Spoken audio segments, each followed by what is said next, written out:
Hello, everyone. Welcome to the Advanced Branding Collaborative. Today is September 9th, 2020, and we have a special 5-minute spotlight guest with us, and his name is Nuwame. Lorianne, would you like to introduce him? Sure. So Lou has he's actually the founder of Zelfa Comics and Collectibles. And I've known him for about 20 years and he's been working on this diligently throughout. And so Lou, you're up. Tell us all about your business. Well, thank you for having me, guys. I'm great to be here to talk with you guys. And yes, I founded a company called Zelfa Comics and Collectibles, where I've been a comic book fanatic my whole life. I love collectibles, toys, all those kind of things that give us childish joy no matter how old we are. And so I started 2016 publishing my own comic books. My claim to fame is Rock, Paper, Scissors brought to life as an intergalactic war and Paper, Rock, Scissors and Stuff wars. I've been blessed to meet a lot of great artists at different comic book conventions and collaborating, communicating with them, getting to know them. And since then, I just, my whole life is just about being creative and making whatever I can. So even during this pandemic, where a lot of us have just been stuck at home, not sure what to do, I've used that opportunity to make a giant board game, convert my house into a giant board game to entertain my daughter. I made a horror board game just for the fun of it. And even now, I also made some booklets based on Canada to celebrate all provinces and territories. And now my next project is making handmade figurines based on different independent comic book characters, because ultimately this pandemic has hurt many industries, including the comic book industry, which of course most people don't talk about. They see Marvel and DC and all the big Avengers and Batman movies, and they forget there's a whole ton of smaller people just trying to make ends meet, and those conventions are bread and butter. So I reached out to many of them, and I was able to convince them to allow me to make action figures using my cardboard techniques. They're articulated, they're movable. They said they're gonna sign them for me, which is cool. Yeah, just a way to use my passion to make toys, to keep myself busy, to give something new that people have never seen before, and also shine a spotlight on some great creative people who are making great stories, great characters that I think people should know about. And I know a lot of what you guys talk about is positive communication. I've spoken to a lot of small entrepreneurs that the trick is when you go to these shows, whenever conventions start up again, you want to go out there and network. You want to go there, no matter how big the person is or how successful they are, show your genuine interest in their work, rack their brains about, showing that you want to learn about how the industry works and how to get better. And it's amazing how many of them will reciprocate that back, and you could create a rapport. And this is how I know some great people like Stan Sakai, Michael T. Gilbert, Dan Cole, just a whole bunch of people who now I'm blessed to know, and I get to work with them and, come out with all types of great products that hopefully people will be interested in, that I have up on Kickstarter. Cool. That's really nice. Now, you were saying, aren't you the guy that has the cardboard swimming pool? Yes, yes. My claim to fame, yes. The cardboard I have to ask you about that. Not a problem. Go ahead. How did you even think about doing something like that? Well, I believe it was 2006 or 2007 when I first saw the idea, but there was one summer, it was the summer of 2009, where we hit that horrible heat wave. I'm not sure, I know it was across North America, it was just hot everywhere.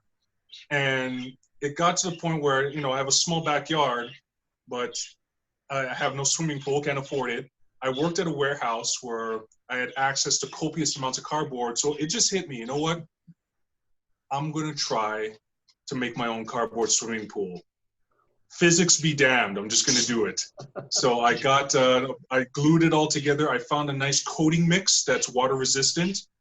And I created about 8 to 10 foot size pool, completely around. Now it did hold water, but what I didn't account for was water pressure. So it didn't start leaking until I filled it up, I think, a third of the way. and then the pressure was just too much outwards, and that's what ripped the pool. But up to that point, it was able to hold water.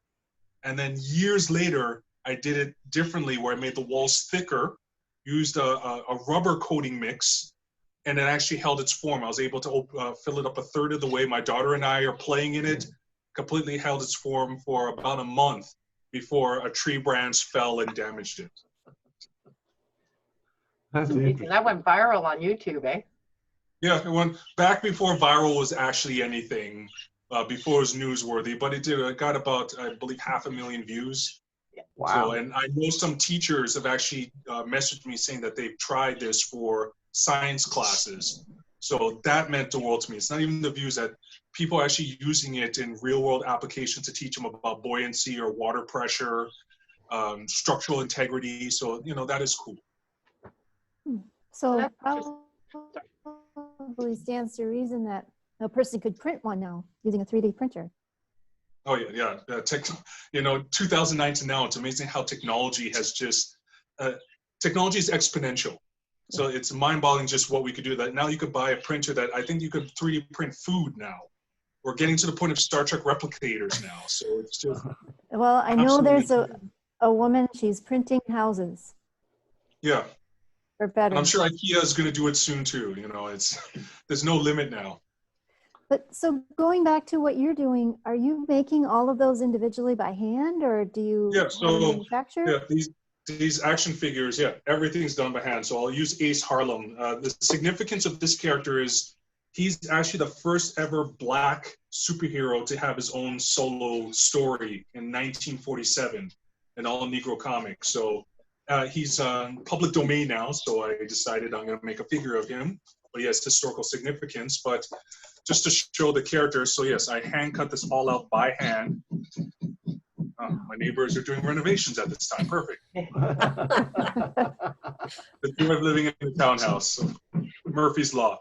But so as you can see, everything is articulated, everything moves, and I cut this all out by hand. Oh, Just a gee. knife, some heavy grain cardboard, bamboo shoots, and glue, and it's magnetized on the back. So even the boxes themselves, I make by hand. Oh, put them in upside down. Yeah, so the boxes I even make by hand as well. I design everything myself, but this is what I enjoy doing. Bill Maz's Nera X. This one was a fun one to do. But yeah, this is what I do for fun. This is my hobby. I work with cardboard. How long does it take you to make that box and that action figure? It's hard to deduce the exact amount of time because I do a whole bunch of them in batches. And so, but I would say give or take about an hour. I would say to do everything because I do a whole bunch of them at once. So I'll do the boxes at one time, then I'll cut the figurines all at one time, then I'll set them to glue at one time, then work on the articulation. So Yeah. And do you hand paint them all yourself? no. What I do is I get the images. So the artists themselves sent me the images. So the creators of all this. So they said, so let me show you one of the big ones. This is one of the most fun ones. The Muffin Man, based on a horror character. So the artist himself made it did a special design for me. I make photocopies of it. Then I actually figure out where the articulation points are going to be on the knees, the shoulders, the elbows. I make copies of those, glue them down onto cardboard, and then intricately cut them out, make the holes where I need them to be, then use the bamboo to shove through it, and then work it till they actually move. Okay. That's Wow. pretty cool. Yeah. And Yeah. actually for Stan Sakai's Usagi Yojimbo, I have what is called strontium illuminate paint. It's all natural but powerful glow-in-the-dark paint. So I'm actually going to start making glow-in-the-dark figurines on some of these characters as well. Okay. But I put them all on Kickstarter. It's all part of a Kickstarter campaign for the ultimate articulated cardboard action cutouts. My goal is only about $550. Within 6 hours, I already flew by that. I'm closing down to 4,000 now. And there's still 20 days left in the campaign. But ultimately, I just want to provide a one-time collectible because I'm not reprinting any of these. I'm never making these things again. I'm just making them one time because I want them to be worth something. I want them to be cherished for people who love these characters and just love independent comic books as a whole. Where many companies, they just mass produce these things. They pump them out. I want my collectors to know, once you buy this, that's it. Even some of the creators are like, Lou, we want you to make more of these. I'm like, no, I'm not. I'm making them once, and that is it. Whoever has it, and I hope it means something to those who actually pick one up. So how many copies of each figure do you make? Or is it just like one of each? No, most of them are limited to 25 copies. So there's 16 characters altogether. So most of them have a maximum print run of 25 copies. Okay. Some of them are a lot shorter. So Nira X, she's more of a well-known character, so I made only 15 of her. Usagi Yojimbo here, which is the rarest one based on Stan Sakai's character, and he's a famous character. Been with the Teenage Mutant Ninja Turtles. He's getting a cartoon on Netflix next year, but he's limited to 6. And this one sold out in about 15 minutes when I posted him. So I based it on who the character is, how rare I want the character to be. It's very arbitrary, but because I make all these by hand, I'm the production facility. I won't go past 25. Yeah. No, that's great, because I mean, at least you get to decide how many you're going to put out there and how rare of a collector's item it is, right? And also on all of them, the creators, all of them agreed to sign them for me. So the boxes come signed with the signature. So that's a big selling point, because it's not just some schmuck no one knows about making these things. The creators themselves have signed off on it and said, hey, we'll autograph it for you, not a problem. So that's a cool feature, and I appreciate that from them, because many of these guys are very busy. Mm-hmm. Well, how do people get them? Oh, it's on Kickstarter. The specific name of the campaign is Ultimate Articulated Cardboard Action Cutouts. I do have a small web address for it, and I don't have it printed out, but if you look for that, you'll find or Zelfa Comics. If you look up Zelfa Comics on Kickstarter, you'll find my page, and my campaigns are there. Okay. So do you number these, say like 1 to 25 or 1 to 15? Yeah. I number them in the order that someone backs them. So it's hand numbered by me. I sign off on them, and then I send them to the creators. They sign off on them. They send them back to me, and then I finish the complete box. And then when they're done, there'll be a piece of glass to go over where the character is, but it'll be like this raw cardboard. There will be a back on them. I'm designing the back right now, showing all the characters. And then come November, the campaign ends on October 3rd. Then everything comes to a stop. And then whoever backed them, I mail everything out in November. So I'm going to spend all of October just cutting cardboard and putting things together, which to me is bliss. Wow. So people really want to get number 1, right? Oh, I've had one person who did Usagi Yojimbo, and number 1 was claimed already, and he was trying to push me to get number 1. I was like, you're number 5. Be happy you're number 5 out of 6. He's like, no, let me pay you some extra. I'll get number 1. I was like, sorry, man, it doesn't work that way. I'm a man of my word. Be happy you got number 5, and that's about it. Do you mind me asking what the approximate price range is?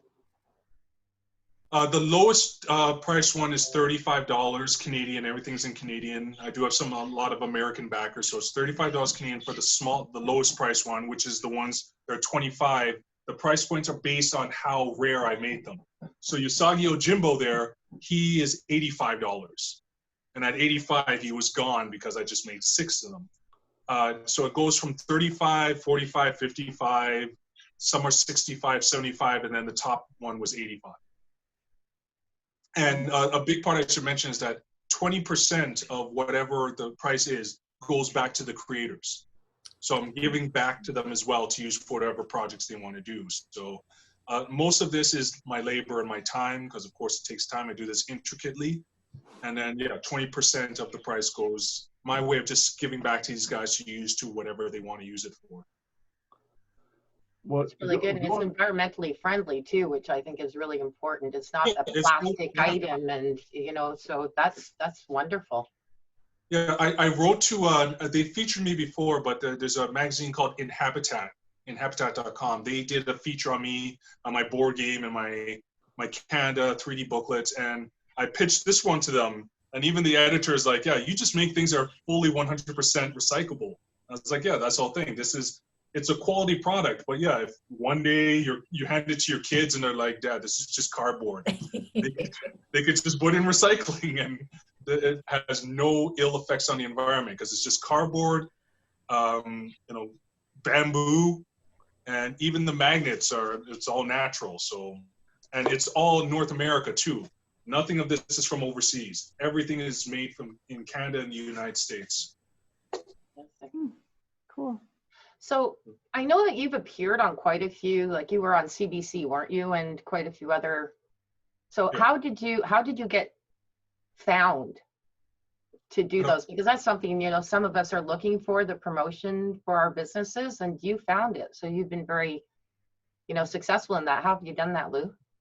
Yeah, I'm actually glad you asked that because I actually had a conversation about this yesterday. A good friend of mine in Boston, he has his own comic book company. He has a stable of artists, amazing. And he wrote to me, he's like, Lou, how do you do this? How do you get so much media attention? And the word is tenacity. You just, I've been doing this for so long. Like, I won't be arrogant and name off all the things I've been in, but it's because you have to adapt your, okay, better way of putting it is that when you're going after media, they know what you want. You want free publicity. So they're not stupid. So the key with them is that you have to convince them why what you're offering them is a story, why it's worth the public interest. I make the weirdest thing possible. I'm a cardboard craft artist. In the span of the 6 months of this pandemic, I was able to convince CBC, CTV, Reader's Digest, and a couple of magazines that this madman who makes weird things out of cardboard, it's worth telling your viewers this. But what I do is I watch what happens in the media. So the Canada Day one was easy. Canada Day was coming. I knew the media was hungry for Canada Day stories. So I made a product that they would be interested in. I'm patriotic. I love my country. I was the only one in my family who refused to move down to Florida. I told you about that. I stayed here. I bleed Canada. And so I was happy to make it, but I knew if I make a unique enough product that screams Canada, it'll be something that they would want to promote across Canada, and the National took it. So it's strategic.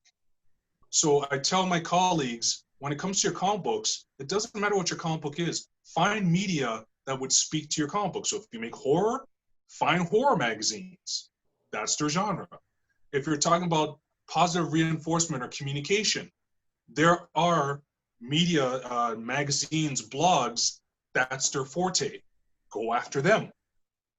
And then when you're watching the media based on what's going on, you could always propose something to the news organizations that fits into an arc of the story that they're already talking about. So basically, you either need to have a very inspiring story, or you need to have some very compelling product that no one else has. Yeah. And then they'll be a interested. mentor of mine years ago told me that he was very cynical, but I remember what he told me. The news media is scandal, death, destruction, corruption, and then the last 5 minutes is good news. Yeah. So Yep. what you're trying to do is convince them why you should go in that last 5 minutes. Mhm. And the main, if you even watch local news, most of this stuff is the elderly, because the elderly are cute, children, because children are cute, and then feel good stories. So it's that little teeny window that you're trying to figure out what makes your stuff feel good. And a lot of it is timing. You got to know, like I have one product right now. I made this huge horror board game. It's on the back burner right now. I got it into a horror magazine, Rue Morgue, which is out of Quebec. But I could get way more media for it, but now is not the time for it. When is the time? Halloween. That's the time to come out with that game. So it's done, it's ready, but I know it's not the time to strike. So many times you have to be patient. You have to wait, bide your time, and go, okay, this is the time to attack right now. But okay, so to go along with that, you have the game. Do you have multiple copies of it already made so that when you do get your media attention, you can make money from it? Or do they order it and then you make it for them, or how does that work?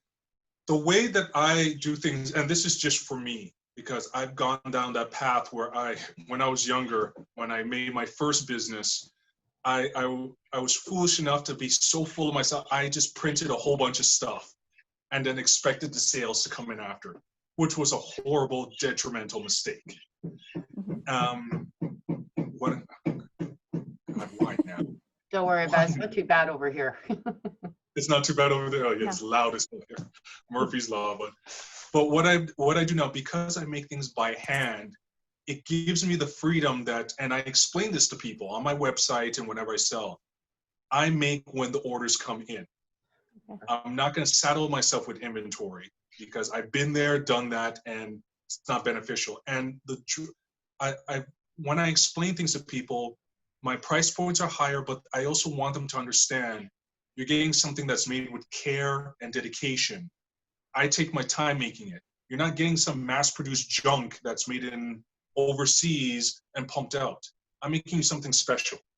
So I'm lucky that when I do get people who get interested in my stuff, they know, okay, it's going to take a little bit of time, but I'm getting something that I know he made himself, and it's made just for me.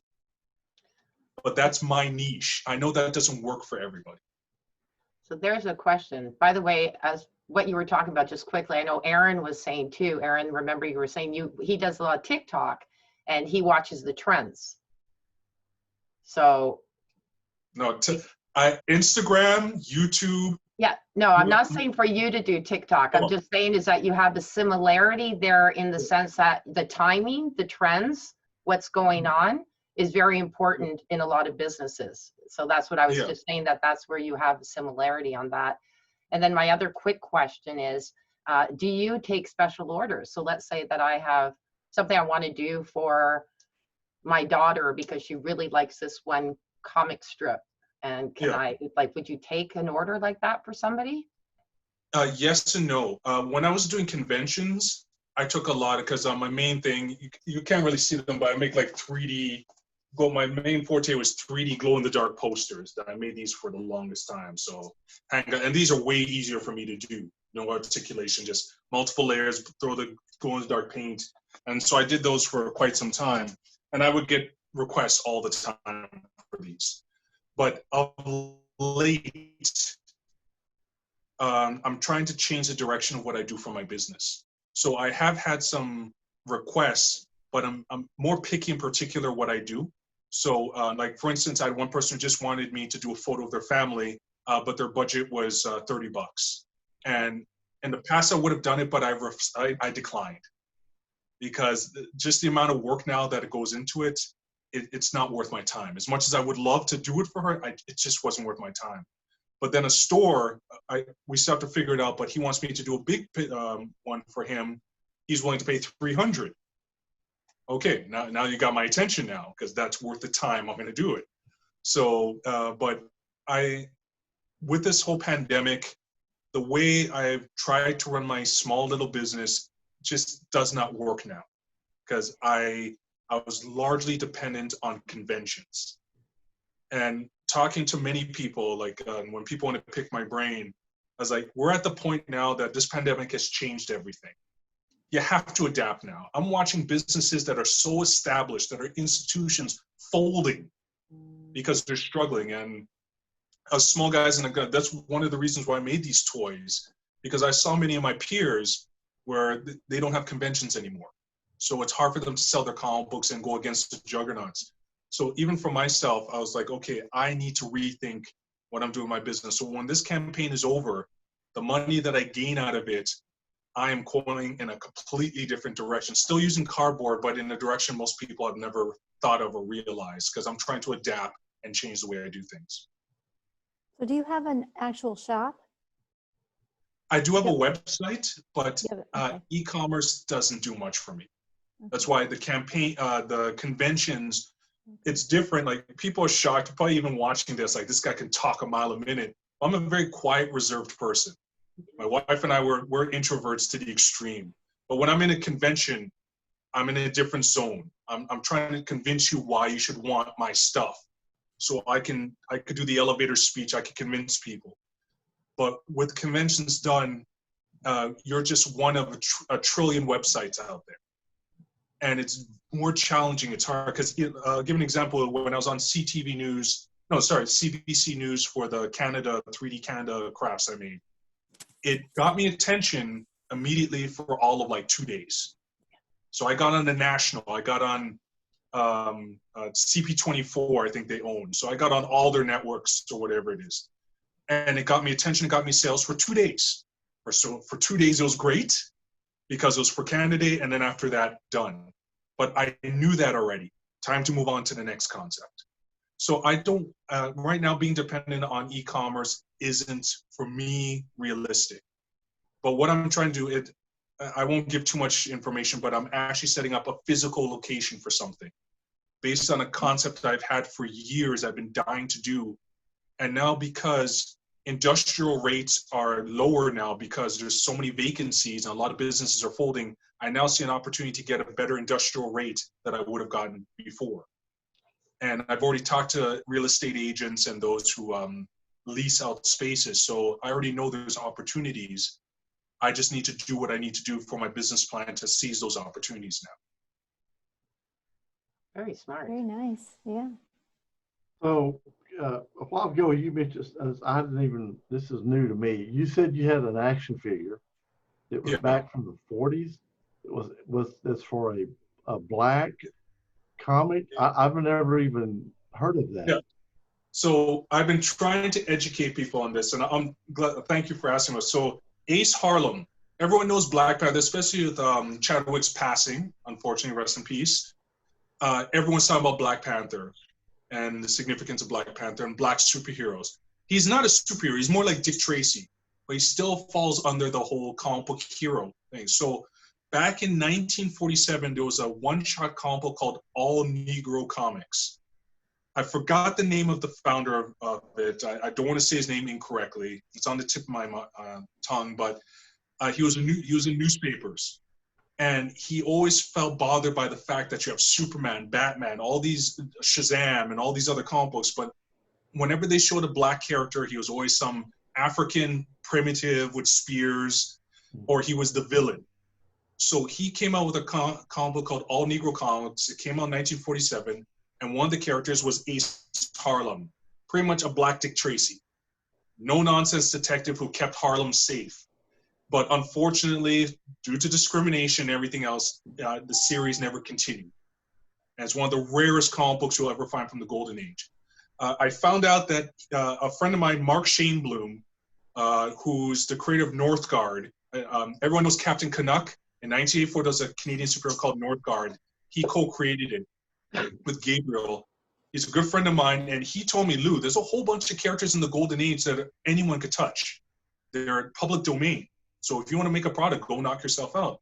So I looked through the list, and I chose on one called Miss Mask, she's downstairs, but she's a gun-toting superheroine. And I found out about Ace Harlem, and I was like, I have to do Ace Harlem.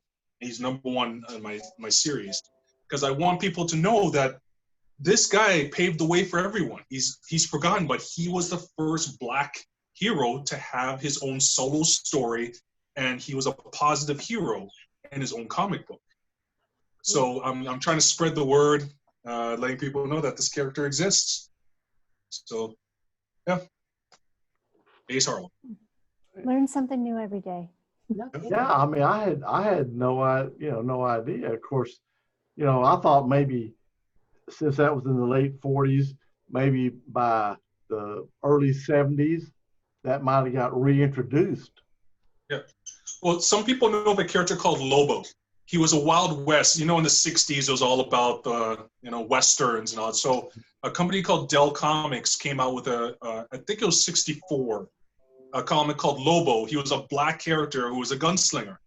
And it was revolutionary. It only lasted for, I think, 7 issues, but it was the first solo black character. So Ace Harlem was a character within an anthology of black characters.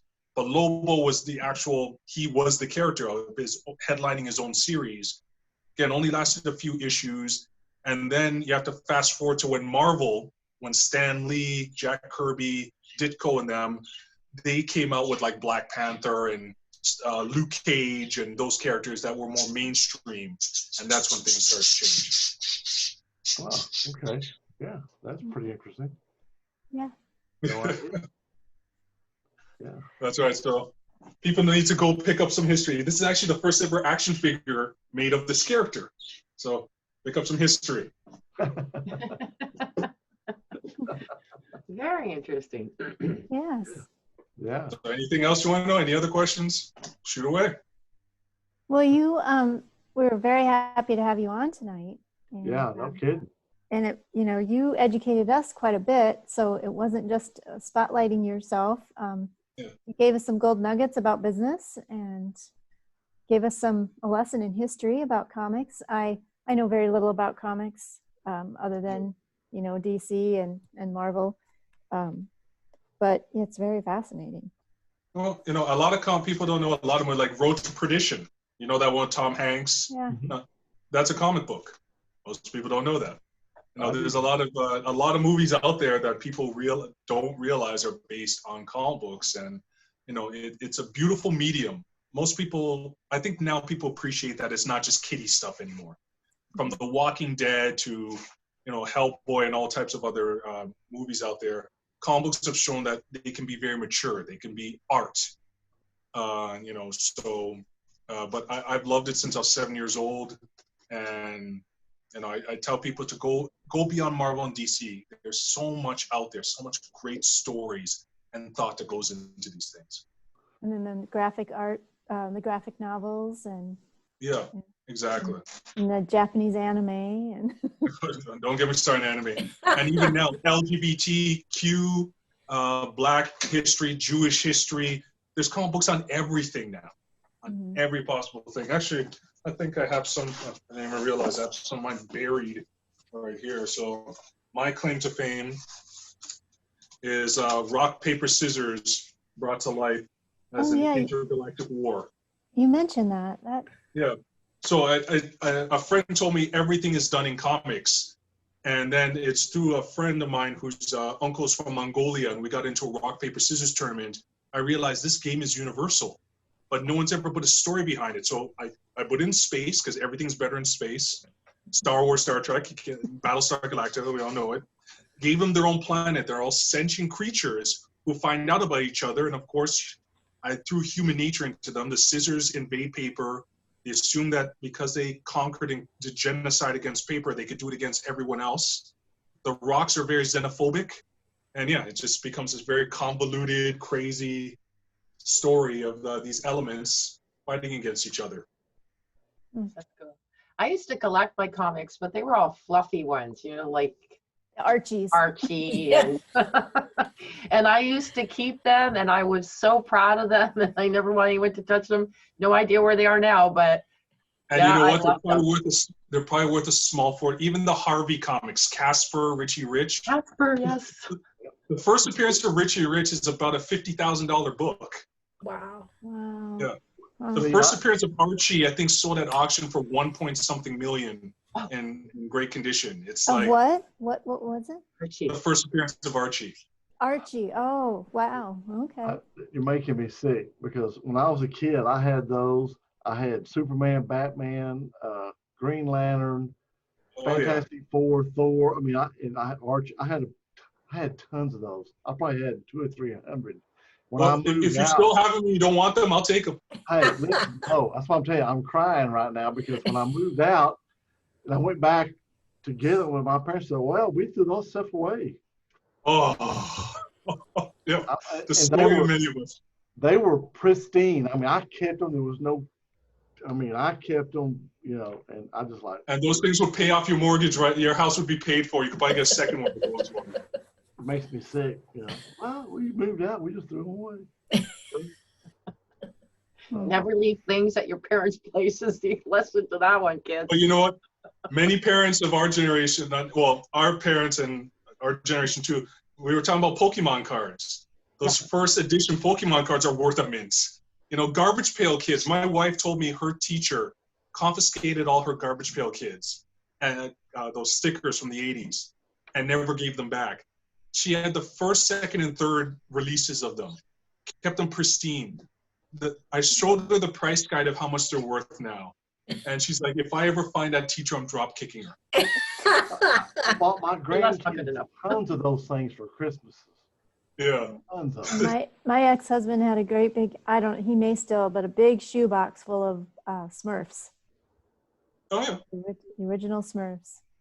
Well, what pushes the prices is the whole nostalgia factor, because our generation, I'm Generation X, so our generation now is the ones who grew up with that stuff and now loves the hell out of that stuff today. So, you know, we want a piece of our youth. Like my father got rid of my Transformers, and I kept the boxes, and they used to be made out of metal back then, not the cheap plastic stuff today. So those metal ones are like, I could pay off credit cards with those things. And one day I remember, grade 8, he just gave them away because he felt I was too old to have them. I was like, those were my babies. What are you doing? We all have those stories. All have those stories of those things. That's just it we were talking about. Because I still have all the Pokemon and the Yu-Gi-Ohs that my son collected when he was 8 years old. He turned 25 yesterday, and they're still all in their case and everything. And I'm sitting there and I was asking you, how much can I pay off my rent this month? You're not coming. You're not talking to me anymore. They're mine. Now you know how to supplement your income, Morianne. Yeah, exactly. And they're in my room. I'm looking at them going,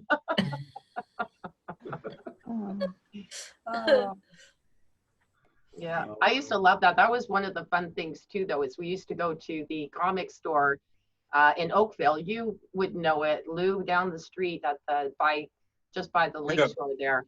And the guy owned it forever. And we would go almost every day for him to trade cards, but it was a nice walk, and it was, you know, he would literally trade them. So there was not a lot of money going there. He was just, and it was fun. Like, it's something that's forgotten, but my son just absolutely loved doing that. Yeah. Well, it's not forgotten anymore. When I go to comic book conventions now, the parents are just as intense as the kids. You know, it's beautiful to see. I love it. And, you know, so many things are collectible now. It's not just comic books. Like when they retired Aunt Jemima, when they finally got rid of that character, I had no idea that there was a whole bunch of products for her beyond the syrup. Like there was pictures for the syrup and all, especially from the 50s through to the 70s. And once they retired those Aunt Jemima products, the prices just skyrocketed. And that's when I figured out that there was all these collectibles. So this one guy on eBay, he had this Aunt Jemima, and she had a husband supposedly that they used as a promotional prop. And it was these syrup ceramic containers. He sold them on eBay for, I think it was $15,000. And it's just like, I'm sure they were collecting dust in a hutch somewhere, and then all of a sudden, like, oh, they're retiring Aunt Jemima. Put them on eBay. The guy was smart, made 15 grand out of it. So we're at the age where like anything could be worth anything at any time. It's quite interesting, and who knows? Better investment than jewelry. Yeah, exactly. Well, what the best investment is LA Nuwame's handmade cardboard 3D articulated magnetic action figures. Nice segue there. You took advantage of that one. There's some positive communication. Yeah. There you go. We're always trying to sell, always trying to do something. Do we all want to introduce ourselves? I was just going to say that, Wendy. I was going to say we may as well do that because, Lou, you haven't been introduced to us, so we'll go around. No, I have no idea who I'm talking to. Go ahead, Wendy. Well, my name's Wendy Mush, and I live in South Dakota in the U.S., so not close to you, but not that far away, like Roy. I am a mindset reset strategist, and I coach women who have lost their identities due to overwhelm of parenting and working full-time and being married and possibly taking care of aging parents and so on.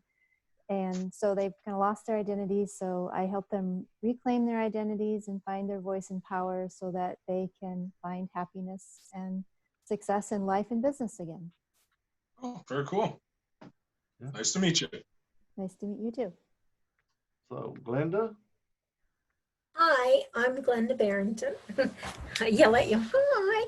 And, and I help women take control of their money and to get out of debt. I help them to create a meaningful life as they do it. And I do all of this using a holistic approach in my work as a money coach. Nice to meet you too. Aaron? You're next. All right. My name is Aaron. Oh. Yep. Aaron, also known as Aaron.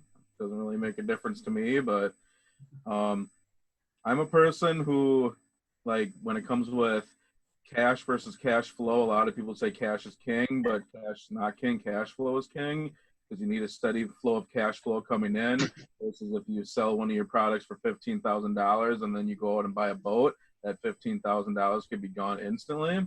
So people need to know how to have steady cash flow and need to know how to manage their money the correct way, because too many people don't manage their money the correct way. Yeah, that's true. So, Aaron, do you know what BOAT stands for? Boat? Yeah.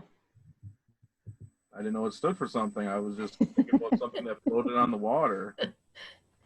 Boat owners. Why didn't Aaron jump in before? I didn't even know there was someone else in this conversation. Boat owners will tell you that BOAT stands for bust out another 1,000. So, because they're constantly requiring repairs and maintenance that are quite expensive. So you really pick a good example there of how, you know, you spend the money on a boat and it's gone, but not only that, you end up spending even more money to keep it going. Oh yeah, I've seen big, humongous yachts that millionaires have, and they only use them once or twice a year, and there's the maintenance and how much it costs to park the beast, man, it's ridiculous. Well, Laura, you remember Oakville, right? You know, people, that's how people did, like boats, these big boats laying there, and they use it maybe twice. Yeah. And then that's it, but it's about showing off. It was about like, I got this, so, you know, ego. Yeah, my boss used to have a yacht. It cost him $3 million. He had to have a captain and two other people to run it. And this is in the 90s. It cost $22,000 to put gas in it. Oh my. Wow. Good Lord. That's crazy. Yeah. So, yeah, they are expensive. So I'm Roy Miller. I'm from Dallas, Texas, and I'm Lori Ann's podcast partner. Singular. And I just wanted to note too, because I know that everyone here does know me. I wanted to say too, when I was talking, Lou, about Aaron, is that he does a lot of TikTok, which is really funny. So if you ever get on Facebook and look up Aaron and just watch him, I watch it every morning. That's actually how I got a hold of Aaron, was because I was watching his TikToks, and it's my laughter every day. I love them. Thank you. Yeah, they are. Okay, Follow trends. I have to apologize, but I have to take off. I have a little daughter who's demanding my time right now. So, Thank you for so coming much. out. Thank you. Thank you. Yes. Thank you, Lou. I We appreciate enjoyed this having talk. you. It's been fun. Come back And- again. All right. Thanks a lot, guys. And All right. looking Bye. forward to seeing this. Bye. Bye. Thank you, Glenda Thank and you. Aaron, for being here as well. Really appreciate it. And it's at the top of the hour, so it's perfect timing. Okay. Well, thanks everybody for coming on. Hope y'all can come back next week, right? Yeah, when we'll really talk about the subject matter that was advertised. Alrighty, well, have a good night, everyone. Bye. Okay, too. Glenda. Bye, everyone. Aaron, thanks for coming. Bye. Appreciate it. All right.